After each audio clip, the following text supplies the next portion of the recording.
نحمده ونصلي على رسوله الكريم أما بعد فأعوذ بالله من الشيطان الرجيم بسم الله الرحمن الرحيم الزانية لا ينكحها إلا زان أو مشرك وقال الله تبارك وتعالى في مقام آخر النبي أولى بالمؤمنين من أنفسهم وأزواجه أمهاتهم آمنت بالله صدق الله العظيم.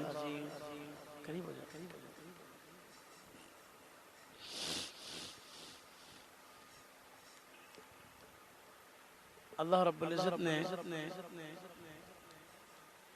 نبی کریم صلی اللہ علیہ وسلم کو ساری کائنات سے افضل، مکرم اور محترم بنا کر اس کائنات میں بھیجا. آپ کی ذات چونکہ ساری کائنات سے معزز اور مکرم ہے، جس چیز کو بھی آپ کی ذات کے ساتھ نسبت ہوگی یقیناً وہ بھی معزز اور محترم اور مکرم ہوگا. 17 رمضان مبارک سیدہ عائشہ رضی اللہ تعالی عنہ کا یوم وفات ہے. سیدہ عائشہ رضی اللہ تعالی عنہ کی نسبت چونکہ پیارے پیغمبر صلی اللہ علیہ وسلم کے ساتھ ہے، اس لیے یقینی بات ہے کہ نسبت آپ کے ساتھ ہے تو سیدہ عائشہ رضی اللہ تعالیٰ عنہ کی ذات بھی نہایت معزز اور مکرم اور محترم ہے. سیدہ عائشہ رضی اللہ تعالیٰ عنہ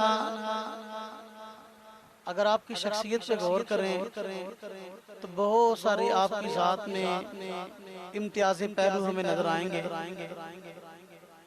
کسی بھی شخصیت کے جنتی ہونے کے لیے اور اس کی مغفرت شدہ شخصیت کے ہونے کے لیے مختلف پہلو ہیں. وہ میرے خیال میں کوئی ایسا پہلو موجود نہیں ہے مغفرت کا کہ جو سیدہ عائشہ رضی اللہ تعالیٰ عنہ میں موجود ہے. انسان کی مغفرت اس وقت ہوتی ہے جب انسان مومن ہے. اگر ایمان نہیں ہے تو انسان کی مغفرت نہیں ہو سکتی. سیدہ عائشہ رضی اللہ تعالیٰ عنہ نہ صرف مومن ہیں بلکہ امہات المومنین. امہات المومنین کا ایک فرد ہے تو یقینی بات ہے کہ آپ کی مغفرت ہے. مغفرت کے اسباب میں سے اعمال صالحہ ہیں. اعمال صالحہ سیدہ عائشہ رضی اللہ تعالیٰ عنہ کے ایسے معروف ہیں کہ اس کو تفصیل سے بیان کرنے کی ضرورت نہیں. ہر مومن آدمی کو علم ہے کہ سیدہ عائشہ رضی اللہ تعالیٰ عنہ کس قدر جو ہے صالحہ اور نیک اعمال میں آگے بڑھنے والی تھی. انسان کی مغفرت کے اسباب میں اہم چیز ایک توبہ اور استغفار ہے. توبہ استغفار کے بہت سارے کلمات اور دعائیں سیدہ عائشہ رضی اللہ تعالیٰ عنہ سے خود منقول ہیں. تو جو ذات توبہ استغفار کے کلمات کو خود نقل کرنے والی ہیں تو خود توبہ استغفار کو کس قدر کرتی ہیں. انسان کی مغفرت کے اسباب میں ایک سبب کثرت کے ساتھ اللہ رب العزت کی ذات کو یاد کرنا ہے. سیدہ عائشہ رضی اللہ تعالیٰ عنہ خود نبی کریم صلی اللہ علیہ وسلم کا عمل یہ نقل کرتی ہیں کہ آپ صلی اللہ علیہ وسلم کی زبان مبارک ہر وقت اللہ کے ذکر سے تار رہتی تھی. تو خود کس قدر جو ہے اہتمام فرماتی ہوں گی جب پیارے پیغمبر کو کثرت کے ساتھ ذکر کرتے ہوئے دیکھتی ہیں تو خود کس قدر ذکر اذکار کا اہتمام فرماتی ہوں گی. اس کا اندازہ وہی کر سکتا ہے جو حضرت عائشہ رضی اللہ تعالیٰ عنہ اور نبی کریم صلی اللہ علیہ وسلم کے تعلق سے وابستہ. اور انسان کی مغفرت کے اسباب میں ایک اہم سبب کثرت کے ساتھ استغفار ہے. سیدہ عائشہ رضی اللہ تعالیٰ عنہ سے استغفار کے بہت سے کلمات منقول ہیں. تو جو خود ذات استغفار کے کلمات کو اپنی امت کو بتاتی ہیں تو خود کس قدر استغفار کرتی ہیں. استغفار اپنا مغفرت کے اسباب میں اہم سبب جو ہے وہ ایک صحابیت والا وصف نبی کریم صلی اللہ علیہ وسلم کے جتنے صحابہ کرام ہیں ان سب سے متعلق اللہ رب العزت نے قرآن کریم میں فرما دیا ہے کہ کلم وعد اللہ الحسنى، سب سے ہم نے جنت کا وعدہ کیا ہے۔ جب سب سے جنت کا وعدہ کیا ہے تو حضرت عائشہ رضی اللہ تعالیٰ عنہ نہ صرف آپ کی صحابیہ، نہ صرف یہ کہ انہوں نے ایمان کی حالت میں پیارے پیغمبر صلی اللہ علیہ وسلم کو دیکھا ہے، بلکہ وہ آپ کی زوجہ محترمہ ہیں، آپ کی خلوت کی ساتھی ہیں، تو صحبت کا کامل فرد ہے، فرد کامل ہے صحبت۔ تو ظاہر بات ہے صحابی کہتے ہیں اس کو جس نے صحبت اختیار کی ہے، تو جو خلوت میں صحبت اختیار کرے تو اس کے متعلق جو ہے مغفرت ہونے کا اور اس کی جنتی ہونے کا ظاہر بات ہے ہر انسان جو ہے یقین رکھے گا۔ پھر مغفرت کے اسباب میں آپ دیکھیں بڑا سبب یہ بھی ہے کہ رمضان المبارک کے مہینہ میں جس مومن کی وفات ہو جائے، کہتے ہیں روایت میں آتا ہے تو اس انسان کی مغفرت ہو جاتی ہے۔ 17 رمضان المبارک عائشہ رضی اللہ عنہا کا یوم وفات ہے، یہ بھی مغفرت کا ایک سبب جو ہے اللہ پاک نے یہاں جمع فرما دیا۔ اور پھر آپ کا بڑا منصب یہ ہے کہ آپ پوری امت کی ماں ہیں۔ قرآن کریم میں اللہ رب العزت نے ارشاد فرمایا کہ نبی کریم صلی اللہ علیہ وسلم سے متعلق النبی اولا بالمؤمنین من انفسہم، پیارے پیغمبر صلی اللہ علیہ وسلم کی ذات جو ہے مومنوں کو ان کی جانوں سے زیادہ عزیز ہونے چاہیے۔ اور فرمایا ازواج امہاتہم، پیارے پیغمبر کی جو بیویاں ہیں وہ امت کی مائیں ہیں۔ آپ سیدہ عائشہ رضی اللہ عنہا کا یہ منصب ہے کہ آپ امت کی ماں ہیں۔ امت کی ماں، امت کی مغفرت جو ہے نبی کریم صلی اللہ علیہ وسلم کی وجہ سے ہوگی اور نیک اعمال کی وجہ سے ہوگی۔ تو آپ امت کی ماں ہیں، جب امت کی مغفرت نبی کریم صلی اللہ علیہ وسلم فرمائیں گے تو امت کی ماں کی مغفرت کیسے نہ ہو؟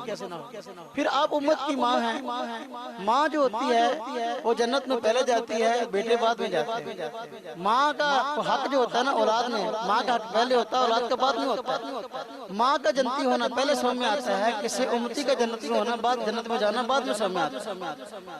ہمارے یہاں پنجابی کا محاورہ ہے، کہتے ہیں ماں کی ہوا، ماں کی دعا جنت کی ہوا۔ اب دیکھیں ماں کی دعا جنت کی ہوا، ماں کی دعا جس کے ساتھ ہو تو جنت کی ہوا اس کو لگے گی، جس کے ساتھ ماں کی دعا نہیں ہے اس کو جنت کی ہوا نہیں لگے گی۔ اب جو ماں کو ہی مشکوک سمجھے اپنے کو، اس کو اپنے نسب کے بارے میں روافض، نبی کریم صلی اللہ علیہ وسلم کے زمانہ میں منافقین نے نبی کریم صلی اللہ علیہ وسلم کی ازواج پر تانے کسے اور ان کو تہمت لگائی۔ اللہ رب العزت نے سورہ نور کے 2 رکوع جو ہے مکمل جو حضرت نے تلاوت فرمائے ہیں تو الحمدللہ آپ کی شان میں اتارے۔ تو اب جو ماں کے متعلق بدگمانی کرے، ماں کے متعلق، تو اس کو جنت کی ہوا کیسے لگے؟ ہر گاڑی کے پیچھے لگا ہے ماں کی دعا جنت کی ہوا، جنت کی ہوا اس کو لگے گی جس کے ساتھ ماں کی دعا ہے، ماں کی دعا اس کو ملے گی جو فرما بردار ہے۔ جو ماں کا فرما بردار نہیں ہے اس کو جنت کی ہوا کیسے لگے گی؟ گاڑی کے پیچھے ایک اور بات لکھی ہوتی ہے، ماما ٹھنڈیاں چھاؤں، ماما ٹھنڈیاں چھاؤں۔ جب پیغمبر کی بیویاں امت کی مائیں ہیں، اب ٹھنڈی چھاؤں تو اس کو نصیب ہوگی جو ماں تسلیم کرے، اور جو ماں کو ماں مانے نا، ماں کا بے ادب ہو، اس کو جو ہے جنت کا سایہ، عرش کا سایہ کیسے مل سکتا ہے؟ اس کو جنت کا سایہ، عرش کا سایہ مل ہی نہیں سکتا۔ اسی طرح ہمارے یہاں ماں کے قدموں تلے جنت ہے، محاورے نا ہمارے یہاں مشہور ہے، بات چلتی ہے ماں کے قدموں تلے جنت ہے۔ اب ماں کے قدموں تلے جنت ہے تو اب ماں، جو آدمی ماں کے بارے میں بدگمانی کرے کہ ماں میری ٹھیک نہیں ہے، کردار کے اعتبار سے ٹھیک نہیں ہے، ایمان کے اعتبار سے ٹھیک نہیں ہے، اعمال کے اعتبار سے ٹھیک نہیں ہے، تو اب وہ اس کو جو ہے ماں کے وسیلے سے جنت کیسے مل سکتی ہے؟ اس کو کبھی جنت نہیں مل سکتی۔ اس لیے نعوذ باللہ من ذالک بہت سارے نظریات انسان کے برے ہیں اور شاید ان کی وجہ سے انسان کو گناہ کم ہو، لیکن نبی کریم صلی اللہ علیہ وسلم کی بیویاں، امت کی مائیں، آپ کے صحبت یافتہ افراد، صحابہ کرام، ان سے متعلق بدگمانی کرنے والا آدمی جو ہے وہ جنت کی ہوا نہیں پا سکتا، جنت میں جا نہیں سکتا، جنت کی ہوا نہیں پا سکتا۔ یہ نبی کریم صلی اللہ علیہ وسلم کی جو مائیں ہیں، اب بیویاں ہیں، امت کی مائیں ہیں، یہ پوری امت کی موثر، پوری امت کی موثر۔ ہمیں ایسے مسائل آپ صلی اللہ علیہ وسلم کی بیویوں نے بتائے ہیں کہ کائنات میں کوئی اور فرد بتا ہی نہیں سکتا کہ جس کا ماں پہ ایمان نہیں ہے تو وہ وہ ان مسائل سے واقف ہو ہی نہیں سکتا۔ پاکی نہ پاکی کے بنیادی مسائل نبی کریم صلی اللہ علیہ وسلم کی بیویاں بیان کرتی ہیں، بیویوں سے علاوہ اور صحابہ کرام جو ہیں بہت کم بیان کرتے ہیں۔ آپ کی گھر کی خلوت کے مسائل جو ہیں یہ نبی کریم صلی اللہ علیہ وسلم جو ہے وہ آپ کے کپڑوں پر منی لگ گئی، آپ نے غسل فرمایا، اس طرح فرمایا، مباشر فرمایا، تو یہ معاملہ ہوا۔ اب یہ وہ معاملہ تھا جو نبی پاک صلی اللہ علیہ وسلم کی بیویوں کے ساتھ متعلق ہے، دنیا اور فرد جانتا ہی نہیں ہے۔ تو یہ پاکی نہ پاکی کے غسل کے مسائل کو نبی پاک کی بیویوں نے بیان کیا۔ اب امت کی مائیں نبی پاک صلی اللہ علیہ وسلم کی بیویاں ہماری محسن ہیں، اگر وہ نہ ہوتی ہمیں پاکی نہ پاکی کے مسائل کا پتہ نہ چلتا، دین کی باقی وجہ کوئی بات کی۔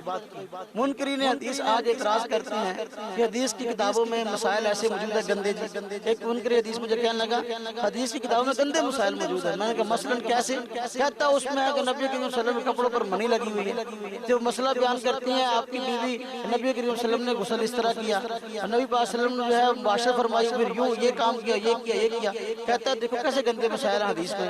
میں نے کہا بھائی یہ گندے مسائل تیرے گندے ذہن کی خاصیت ہے، اصل میں یہ گھر کے مسائل ہیں، اور گھر کے مسائل گھر والی ہی جانتی ہے۔ اگر امت کی ماں اس کو بیان نہ کرتی کائنات تو اور کوئی فرد بیان کر ہی نہیں سکتا تھا، دنیا کو اس مسائل کا پتہ ہی نہ لگتا۔ اس لیے امت کی ماں نے، امت کی ماں ہے، ماں اپنی امت کے اپنی اولاد کے سامنے اگر مسائل بیان کرے گی تو کون ہے بدبخت اور ایسا کمبخت بیٹا جو ماں کے بارے میں بدگمانی کرے، اس قسم کی باتیں کرے۔ ماں نے اپنی امت پر شفقت کرتے ہوئے اور دین کا احساس سمجھتے ہوئے لوگوں کے سامنے مسائل کو بیان کیا ہے۔ تو پاکی نپاکی کے مسائل جو انسان کی خلوت کی زندگی تعلق رکھتے ہیں ان کی حقیقت یہ ہے۔ اس لیے قرآن نے کہا اگر مائیں مسائل بیان نہ کرتی ہمیں مسائل کا پتہ نہ چلتا، اس لیے قرآن نے کہا کہ ماؤں سے تم اپنے سے مسائل پوچھو، فاسألوہن من وراء حجاب، مسئلے ایسے جن کا تمہیں علم نہ ہو اپنی ماؤں سے پوچھنے کی نوبت آئے نبی کی بیویوں سے ان سے پوچھا کرو۔ یہ نبی کی بیویاں، نبی پوری امت کے روحانی باپ ہیں اور نبی کی بیویاں وہ امت کی روحانی مائیں ہیں۔ تو اس لیے فرمایا گیا کہ جو مسائل ان سے متعلقہ ہوں ان کو وہ علم ہو تو آپ ان سے پوچھو۔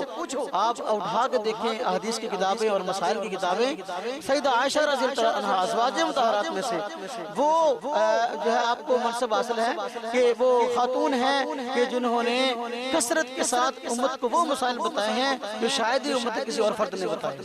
تو فقہا جو امت کے فقہا ہیں، فقہا میں بڑے بڑے فقہا میں سیدہ عائشہ رضی اللہ عنہا کا شمار ہوتا ہے۔ ایسے ایسے مسائل کا حل سیدہ عائشہ رضی اللہ عنہا نے جو ہے اپنی امت کو بتایا ہے، اپنی روحانی اولاد کو بتایا ہے، جو کائنات کے اور فردوں سے حل نہ ہو اور مسائل لوگوں کو معلوم نہیں تھے۔ اس لیے امت کی مائیں ہماری محسن ہیں۔ یہ آج ان کا یوم وفات ہے اور ہم ان کی یاد میں اکٹھے ہیں اور روزے کی افطاری کے لیے اکٹھے ہیں۔ ان کا تذکرہ، ان کی خوبیاں، ان کے اوصاف بیان کرنا جو ہے ہمارے ایمان کا اس سے ہمارے ایمان کو جلا بخش دیا۔ اور دیکھیں سیدہ عائشہ رضی اللہ عنہ کی امت پر بڑے احسان ہیں، احسانوں میں سے ایک بڑا احسان اگر آپ دیکھیں وہ ایک یہ بھی ہے کہ کتنا بڑا مسئلہ امت محمدیہ کو اللہ پاک نے جو ہے عطا فرمایا اور مسئلے کا حل بیان فرمایا کہ اگر کسی آدمی کے پاس پانی نہ ہو، اس کو غسل کی حاجت ہو، اس کو وضو کرنے کی حاجت ہو، وضو کرنے کی ضرورت ہو تو بھائی پانی نہ ہو تیمم کر لو۔ یہ تیمم کا مسئلہ کہاں سے ہے؟ سیدہ عائشہ رضی اللہ عنہا وسیلہ ہیں اس مسئلے کے ملنے میں امت محمدیہ کو۔ مشہور واقعہ نا، ایک جنگ کے موقع پر نبی کریم صلی اللہ علیہ وسلم صحابہ کرام کے ساتھ موجود تھے اور ازواج میں سے سیدہ عائشہ رضی اللہ عنہا بھی گئی تھی ساتھ۔ تو آپ ایک جگہ پر ٹھہرے ہوئے تھے تو اس وقت سیدہ عائشہ رضی اللہ عنہا کو جو ہے وہ قضاء حاجت کی نوبت پیش آئی تو آپ اندھیرے میں قضاء حاجت کے لیے چلے گئی۔ وہاں آپ کا ہار گم ہو گیا تو وہاں آپ ہار ڈھونڈنے میں لگ گئی۔ ادھر جو ہے نماز کا وقت ہو گیا اور وضو کے لیے جہاں ٹھہرے ہوئے تھے وہاں پانی نہیں تھا۔ صحابہ کرام کو پریشانی ہوئی کہ جو ہے یہاں پانی نہیں ہے اپنا پینے کے لیے کہیں بھی اور وضو کے لیے کچھ سلسلہ نہیں ہے تو کیا کریں گے؟ تو سیدہ عائشہ رضی اللہ تعالی عنہا جو ہے وہ ان کا ہار گم ہو گیا، اس وہ واقعہ ہے۔ اور اس وقت روایت مطابق پھر یہ ایک سبب بیان کیا گیا تیمم کا کہ نبی کریم صلی اللہ علیہ وسلم آرام فرماتے، سیدہ عائشہ رضی اللہ تعالی عنہا جو ہے آپ کی گود میں جو ہے نبی پاک نے سر رکھا ہوا تھا۔ ابو بکر صدیق رضی اللہ عنہ آئے تو دیکھا کہ ہار والا واقعہ بھی قصے میں پیش آیا، یہ واقعہ بھی پیش آیا کہ اپنا آپ کی گود میں نبی پاک صلی اللہ علیہ وسلم تشریف فرما تھے تو آرام فرماتے ابو بکر صدیق آئے اور آپ کو جو ہے وہ غصہ آیا کہ عائشہ رضی اللہ عنہا جو ہے بیٹھی نبی پاک صلی اللہ علیہ وسلم تشریف فرما ہے تو دیر ہو رہی ہے، صحابہ کرام نے وضو کرنا ہے تو نبی کریم صلی اللہ علیہ وسلم پر اس وقت وحی آئی اور تیمم کا حکم آ گیا کہ بھائی پانی نہیں ہے تیمم کر۔ سیدہ عائشہ رضی اللہ تعالیٰ عنہ جو ہے اس حکم کے ملنے میں سبب ہے۔ آج امت محمد کتنی بڑی آسانی ہو گئی ہے، کہیں جگہ پانی نہ ہو غسل کی حاجت تیمم کر لو، تو وضو کی حاجت تیمم کر لو، تو سیدنا ابوبکر صدیق ہوں یا ان کا خاندان ہو، ان کی امت پر بڑے احسانات ہیں۔ اگر ہم اس پہ جو ہے تفصیل سے بات کریں، اس کے لیے بہت وقت چاہیے، تو مختصر طور پر اتنی بات کرتے ہیں کہ ہمیں جو دین ملا ہے، جن واسطوں سے ملا ہے، ان واسطوں کی قدر کریں گے تو پھر دین پر عمل کرنا آسان ہوگا، دین کی قدر سمجھ میں آئے گی۔ دین ہمیں ملا ہے صحابہ کرام کے واسطے سے، دین ہمیں ملا ہے ازواج مطہرات کے واسطے سے۔ اگر ہم اہل بیت کے واسطے سے، اگر ہم اہل بیت کی قدر نہ کریں گے، اگر ہم صحابہ کرام کی قدر نہ کریں گے، تو پھر دین کی قدر بھی ہمارے دل سے جاتی رہے گی اور دین پر عمل نصیب نہ ہوگا، بے دینی جو ہے وہ آگے آ جائے گی۔ دیکھو آپ کی طہارت کے بارے میں اللہ رب العزت نے کیسے دو رکوع اتارے اور ایسے الفاظ ارشاد فرمائے کہ اس کی تفسیر بیان کی جائے، بہت وقت چاہیے۔ اب جو شیعہ حضرات اور وافظ ہیں وہ کہتے ہیں نعوذ باللہ من ذالک، سیدہ عائشہ رضی اللہ عنہا پر بدکاری کی تہمت لگاتے ہیں۔ قرآن نے کہا الزانیۃ لا ینکحها الا زان او مشرک، یہ بدکار عورت ہے، اس سے نکاح وہی کرتا ہے جو خود بدکار۔ نعوذ باللہ من ذالک، پیارے پیغمبر صلی اللہ علیہ وسلم سے متعلق جو آدمی یہ جو ہے اس طرح بدگمان ہو کہ پیارے پیغمبر کی بیوی ایسی تھی، نعوذ باللہ پیارے پیغمبر کے بارے میں کہنا چاہتا ہے کہ پیارے پیغمبر ایسے تھے، نعوذ باللہ من ذالک، اس کا ایمان کہاں، اس کے ایمان کے دعوے، خواہ وہ اپنے اعلانوں کے اندر اپنا نام مومن رکھ لے، مومن نام رکھنے سے کچھ نہ ہوگا۔ مومن تو آدمی وہ ہے جس کا ایمان کامل ہو، ایمان کامل ہوتا ہے نبی پاک صلی اللہ علیہ وسلم پر اعتماد سے، صحابہ کرام پر اعتماد سے، آپ کے اہل بیت پر اعتماد سے، نبی پاک صلی اللہ علیہ وسلم کی بیویوں پر اعتماد سے۔ اللہ رب العزت کی ذات جو ہے ہمیں سب کو اس پر عمل کرنے کی توفیق نصیب فرمائے، اور جو کچھ کہا سنا گیا اور ازواج مطہرات کی مبارک سیرت جو ہے ان کو پڑھنے کی توفیق عطا فرمائے، آپ کے صحابہ کرام کی زندگیوں کو پڑھنے کی اور قدر دانے کی توفیق نصیب فرمائے۔ وآخر دعوانا ان الحمدللہ رب العالمین۔